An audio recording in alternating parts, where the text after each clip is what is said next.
Hey what's up guys, welcome to my new blog.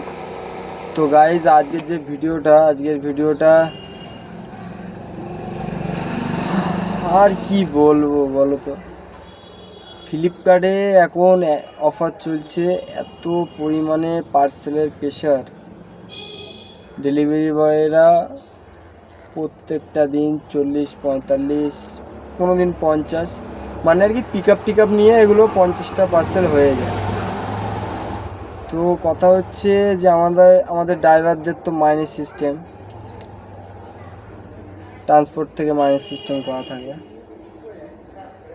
তো আমাদের 13,000 টাকা মাইনে, সেই মাইনে এখন এই কাজ করতে হচ্ছে, ঠিক আছে। যেটা প্রফিট ডেলিভারি বয়দের প্রফিট আছে, ওরা পার্সেলে টাকা পায় 30 টাকা করে। তো ওদের 30 টাকা করে 40 থেকে 5, যাই হোক, পিক আপ হোক ডেলিভারি হোক 50 টাকা। ক্যান্সেল হলে তো গেল, একটা গেল, যে কটা ক্যান্সেল হবে সে কটা মাইনাস হয়ে যাবে।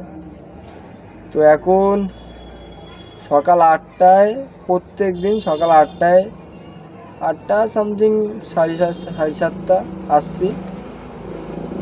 পার ডে রাত 1টার দিকে বাড়ি যেতে হচ্ছে, 1টা থেকে 12টায় রাত প্রত্যেক দিন বাড়ি যেতে হচ্ছে।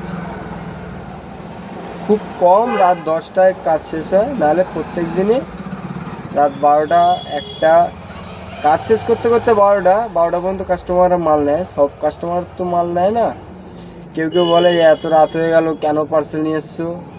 তোমরাও নিশ্চয়ই কোনো সময় হয়তো পার্সেল নিয়েছো রাত 12টার সময়, বা রাত 12টায় কেউই পার্সেল নেয় না। সবাই সারাদিন কাজ বাজ করে একটু রেস্টের সময়, তো জব করে ফিরে একটু রেস্ট নেয়।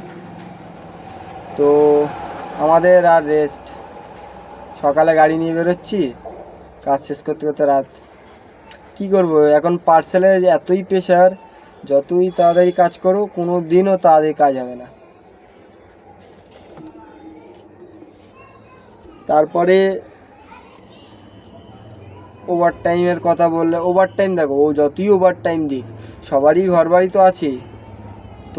তোমাকে বলা হলো যে তুমি সকাল 7টায় আসবে গাড়ি নিয়ে, সকাল 7টা থেকে সন্ধ্যা 7টা, তোমার 12 ঘন্টায় সামথিং 433 টাকা এরকম কিছু আমার মাইনে পার ডে পাই আমি, মাসে 13,000 টাকা। তো তোমাকে যদি বলা হয় যে তুমি রাত 12টা পর্যন্ত গাড়িটা চালিয়ে দাও, কি এখন যা ধরো 10-12টা পার্সেল আছে, মোটামুটি 3 ঘন্টা তো লাগবে। তো তুমি কি চালাবে?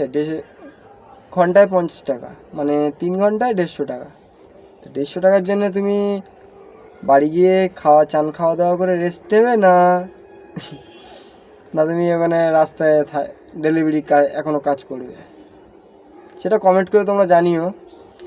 তো এইরকম দিন যাচ্ছে প্রায় 1 সপ্তাহ এখন টানা। সকালে রাতে ফিরছি 1টা 1:30, সকালে বেরিয়ে যাচ্ছি 7টা। ঘুম তো ভাঙছে না, সবাই ট্রান্সপোর্ট থেকে ফোন করে তারপরেই ঘুম ভাঙে। নাহলে একটু তাড়াতাড়ি কাজ শেষ হলে কী হয়, সকাল সকাল ঘুমটাও ক্লিয়ারই হয়, শরীরটাও ফিট থাকে। আর তোমরা তো জানোই এ কাজে কতটা ছোটাছুটি করতে লাগে, একবার এদিকে একবার ওইদিকে, একবার সেই গলি একবার ওই গলি, একবার এই কাস্টমারকে ফোন করো, ওই কাস্টমার গালাগালি দিচ্ছে, ওই কাস্টমার উল্টোপাল্টা বলছে। তো তোমাদেরকে আমার গাড়িটা একটু দেখাই, চলো।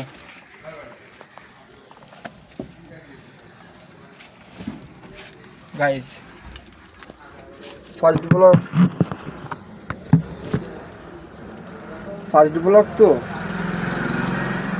ব্লগ একটু লজ্জা লাগছে, আশেপাশে লোক আছে, তোমরা কিছু মনে করো না।